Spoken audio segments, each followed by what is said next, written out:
काशीपुर गांव में बूढ़ा मनोहर अपनी पत्नी सुधा, बेटे अमित, बहू रूपाली और बेटी निधि के साथ रहता था। मनोहर और अमित खेतीबाड़ी करके घर खर्च चलाते थे। खेतों में खेत जोतने का काम चल रहा था, तभी सुधा हाथ में खाने का टिफिन लिए खेत में आती है। सुनिए जी, अमित बेटा तुम दोनों हाथ मुंह धो लो, मैं ये बोतल में पानी लाई हूँ, फिर खाना खा लो। अच्छा हुआ माँ तुम आ गई, मेरे पेट में तो भूख के मारे चूहे कूदने लगे थे। जानती हूँ, इसीलिए तो बहू से जल्दी खाना बनाने को बोल दिया था। दोनों बाप बेटे हाथ धोकर पेड़ की छांव में बैठ जाते हैं और सुधा उन्हें खाना देती है। अरे वाह वाह, हरा साग और रोटी, ये पक्का मेरी निधि बेटी ने बनाया होगा। उसके हाथों के साग के स्वाद का तो कोई जवाब ही नहीं है। बिल्कुल सच कहा बाबूजी। अब अपनी निधि बड़ी हो गई है, अब वक्त आ गया है उसके हाथ पीले करने का, इसीलिए हमें उसके लिए कोई लड़का देखकर उसकी शादी कर देनी चाहिए। अरे माँ, मैं तो बताना ही भूल गया था। कल घर लौटते वक्त रमा काकी मिली थी। वो बता रही थी कि उनकी नजर में अपनी निधि के लिए एक बहुत अच्छा रिश्ता है। बड़े अमीर लोग हैं वो, बहुत बड़ा घर है उनका। अपनी निधि राज करेगी, राज। अच्छा, तो ये बात तूने पहले क्यों नहीं बताई?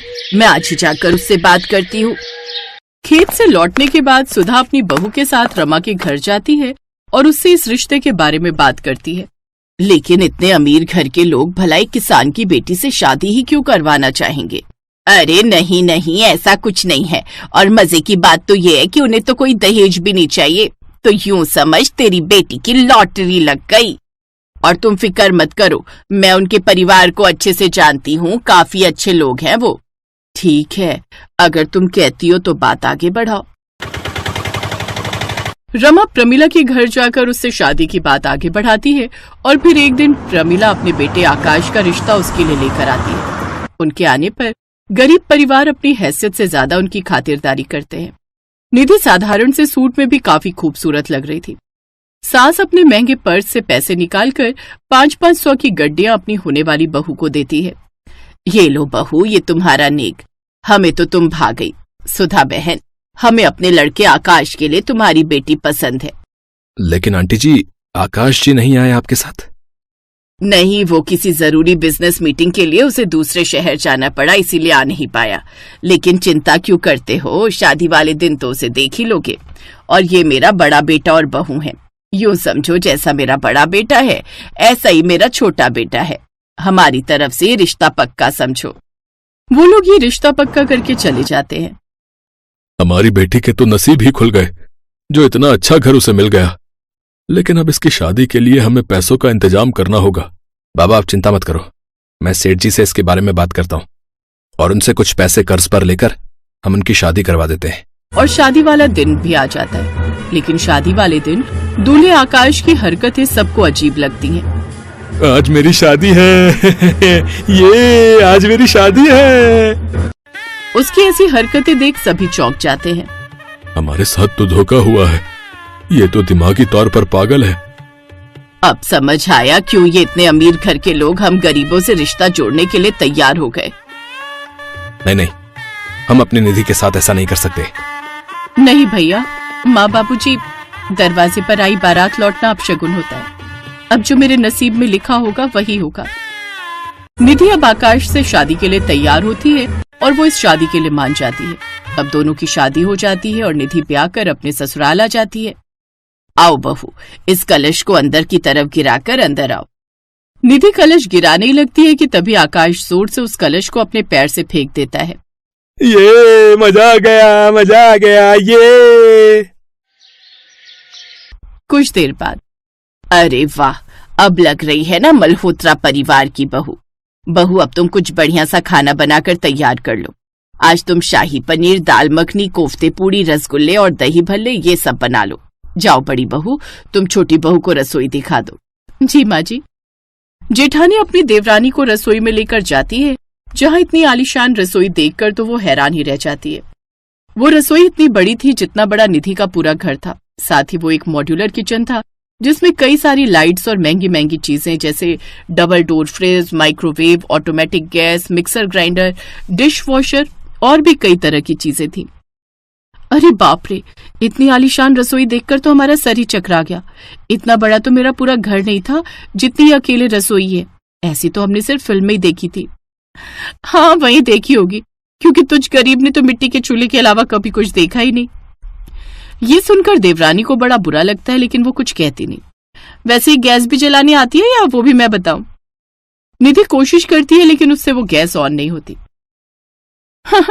मैंने कहा था ना ये सब तुम्हारे बस का नहीं, लाओ मुझे जलाने दो। और सुनो, माँ जी को इस घर में सबसे प्यारी कोई जगह है तो उनकी आलीशान रसोई है, इसलिए इसको साफ सफाई से रखना, समझी? जी जेठानी जी। फिर जेठानी उसे गैस को ऑन कर देती है, जिसके बाद निधि तरह तरह के पकवान बनाने की तैयारी में जुट जाती है और कुछ देर बाद सबको बढ़िया बढ़िया पकवान बना कर देती है। अरे ये क्या बहू, ये स्लैब कितनी गंदी हो रही है। इस आलीशान रसोई का तूने आते ही क्या हाल कर दिया। चल पहले ये सारी रसोई अच्छे से साफ कर। यहाँ देख कितना तेल जमा हुआ है, इसे भी अच्छे से साफ करो। ठीक है माँ जी। खाना खाने के बाद सभी अपने अपने कमरे में आराम करने चले जाते हैं, लेकिन बेचारी गरीब बहू उस आलीशान रसोई को चमकाने में लगी रहती है। आलीशान रसोई में पहले दिन ही उसकी हालत काफी खराब हो जाती है। ऐसे ही कुछ दिन बीत जाते हैं। एक रोज जब गरीब बहू उस रसोई में काम कर रही थी, तभी वहां आकाश आता है। मुझे मैगी खानी है, मैगी खानी है, मेरे लिए मैगी खानी है, मुझे मेरे लिए मैगी बनाओ, मुझे मैगी खानी है, मैगी बनाओ मैगी। हाँ हाँ आकाश जी, आप 2 मिनट रुकिए, मैं अभी आपके लिए मैगी बना देती हूँ। वो उसे कांच की प्लेट में मैगी खाने को देती है, लेकिन वो उसके हाथ से छूट जाती है। तभी उसकी सास वहां आ जाती है। हे राम, इतनी महंगी प्लेट तोड़ दी। मैं इतने महंगे सामान लेकर आती हूँ और ये पागल इसे तोड़ देता है। इससे तो अच्छा होता है ये पागल भी अपनी माँ के साथ ही मर जाता। आकाश छुपकर निधि के पीछे खड़ा होता है। माँ जी, ये कैसी बातें कर रही हैं आप अपने बेटे के बारे में? ये मेरा सगा बेटा नहीं बल्कि सौतेला है, और ये मर भी जाए तो मुझे कोई फर्क नहीं पड़ता। इसकी माँ ने मेरे पति को फंसाकर उनसे शादी कर ली और खुद इसे जन्म देने के कुछ साल बाद ही मर गई। ये सब सुनकर निधि को बड़ा बुरा लगता है। अब वो आकाश का और भी ख्याल रखती। फिर एक रोज ऐसे ही आकाश सीढ़ियां गीली होने के कारण गिर जाता है और उसे याद आ जाता है कि उसके माँ, भाई और भाभी ने मिलकर ही उसे सीढ़ियों से उस रोज धक्का दिया था। वो सारी बात जाकर पुलिस को बताता है। हाँ, ये सब हमने जानबूझकर किया था ताकि इसके हिस्से की प्रॉपर्टी भी हमें मिल जाए, और इसकी शादी गरीब घर की लड़की से करवा दी ताकि वो हमारी नौकरानी बनकर रहे। इसके बाद पुलिस उन्हें अरेस्ट कर लेती है और उस दिन के बाद आकाश अपनी पत्नी के साथ खुशी खुशी रहता है। ससुराल हर लड़की का सपना होता है और वहां पर बिताया पहला दिन शायद ही कोई लड़की हो जिसे याद न रहे। ऐसी ही ये कहानी है करिश्मा की, जिसका ससुराल में पहला दिन होता है। नई नवेली सहमी सी दुल्हन करिश्मा सुबह तड़के 5 बजे उठ जाती है और सोचती है, हाय राम, सुबह के 5 बज गए और मैं अभी तक सो रही हूँ। जल्दी से उठकर नहा लेती हूँ, नहीं तो सब लोग क्या कहेंगे। करिश्मा जल्दी से नहाकर बाहर आती है और पूजा पाठ करके किचन में चली जाती है। अरे, अभी तो ठीक से सुबह भी नहीं हुई, फिर ये किचन में से कैसी आवाजें आ रही हैं? कहीं अपने यहाँ कोई चोर तो नहीं आ गया? चोर चोर चोर। बेचारी करिश्मा किचन में नाश्ते की तैयारी कर रही थी, लेकिन अपनी सास का शोर शराबा सुनकर वो डर जाती है और जल्दी से बाहर आकर पूछती है, चोर? कहाँ है चोर माँ जी? जल्दी बताइए, मैं अभी डंडे से उसकी पिटाई करती हूँ। किचन में चोर है, वहां से तरह तरह की आवाजें आ रही हैं। लेकिन किचन में तो मैं हूँ माँ जी, और वहां तो कोई नहीं है। अच्छा, फिर तो बहू तू ही होगी। मैंने खटर पटर की आवाज सुनी तो मुझे लगा शादी वाले घर में कोई चोर चोरी के इरादे से घुस आया है। पर बहू, तू इतनी सुबह सुबह किचन में क्या कर रही है? जी, वो मैं नाश्ते की तैयारी कर रही थी। अरे, इतनी जल्दी? सारा दिन पड़ा है अभी, ये काम तो बाद में भी हो जाएगा। पहले तू जाकर आराम कर ले, शादी की तैयारियों में थक गई होगी। जा बेटा, आज तो पहला ही दिन है, जाकर आराम कर। हाय, कितनी अच्छी सास मिली है मुझे, जो आराम करने के लिए कह रही है। और एक मेरी माँ थी, जो सूरज निकला भी ना हो फिर भी, सूरज कब का निकल गया, आधा दिन हो गया, कब उठेगी कहकर जल्दी उठा देती थी। यहाँ तो सूरज निकलने के बाद भी सासू माँ कह रही है, सो जा। करिश्मा खुश होकर अपने कमरे में निश्चिंत होकर सोने चली जाती है। सोते सोते उसे काफी देर हो जाती है। तभी हॉल में बैठी उसकी बुआ सास और मामी सास बातें बनाने लगती हैं और कहती हैं, हाय, हम का इतनी दूर लखनऊ से सोती बहू को देखने वास्ते आवत हैं। अरे, आजकल की बहुएं तो सिर पर चढ़ी रहती हैं, हमारी तरह थोड़ी ना, जो ससुराल के डर से आज भी कांपते हैं। वहीं पीछे खड़ा रजत उनकी सारी बातें सुन रहा होता है। अपनी बीवी की बेइज्जती सुनकर वो उनकी बातों पर पर्दा डालते हुए कहता है, अब वो तो कब की उठ गई है बुआ जी, वो कपड़े समेट रही है, सारा कमरा बिखरा पड़ा है ना, लहंगा जेवर, आप तो जानते ही हो शादी वाले घर में कितना काम हो जाता है। रजत जल्दी से अपने कमरे में जाता है और करिश्मा को उठाते हुए कहता है, करिश्मा, जानू उठ जाओ बेबी, जल्दी से उठकर नहा लो, सब रिश्तेदार बाहर तुम्हारा इंतजार कर रहे हैं। जी मैं तो सुबह 5 बजे उठकर ही नहाकर पूजा पाठ करके नाश्ता बना लिया था, लेकिन माँ जी ने कहा अभी सो जाओ, इसलिए आकर सो गई। हाय मेरी नई नवेली दुल्हन, सुबह 5 बजे से उठी है, तब तो तुम अभी आराम कर लो। नहीं, अब मेरी नींद पूरी हो चुकी है, कहिए आपको कुछ कहना था क्या? रजत करिश्मा को सारी बात बताता है और कहता है, अब मुझे तो ये बिल्कुल भी बर्दाश्त नहीं कि कोई मेरे सामने मेरी बीवी की बुराइयां करे। चलो अब जल्दी से तैयार होकर बाहर आ जाओ, सब तुम्हारा इंतजार कर रहे हैं। इतना कहकर रजत बाहर चला गया। हाय जी, ये क्या हो रहा है? मेरी पीठ पीछे कल तक जो रिश्तेदार मुझे आशीर्वाद दे रहे थे, आज एक ही दिन में मुझे जाने बिना मेरे बारे में अपनी राय देनी भी शुरू कर दी। फिर करिश्मा तैयार होकर बाहर आ जाती है और उनसे पूछती है, बुआ जी, मामी जी आपने नाश्ता कर लिया? हाँ बहू, तुझे क्या लगा अगर तू खाना नहीं देगी तो क्या हम भूखे ही रहेंगे? वैसे तूने टाइम देखा क्या हुआ है? तभी वहां सरोज आ जाती है। अरे ये बेचारी तो सुबह 5 ही बजे उठ गई थी, नहाकर पूजा पाठ कर कर सबका नाश्ता इसी ने तो बनाया था। वो तो काफी सुबह थी, इसलिए मैंने ही कहा इसको जाकर सोने के लिए। अरे दीदी, बहुओं को तो जितना दबा कर रखा जाए उतना ही वो काबू में रहती हैं। अगर जरा भी ढील दे दी तो फिर ये हाथ से निकल जाती है।